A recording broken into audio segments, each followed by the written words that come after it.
қадірлі зейнеткерлер, сіздерді келе жатырған жаңа жылдарыңызбен шын жүрегімізден құттықтаймыз. Жаңа жылда дендеріңізге саулық, отбасыларыңызға амандық тілейміз.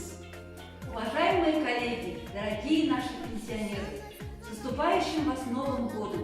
Пусть этот год принесет нам в наши дома только счастье, любовь и здоровье. Жаңа жыл құтты болсын!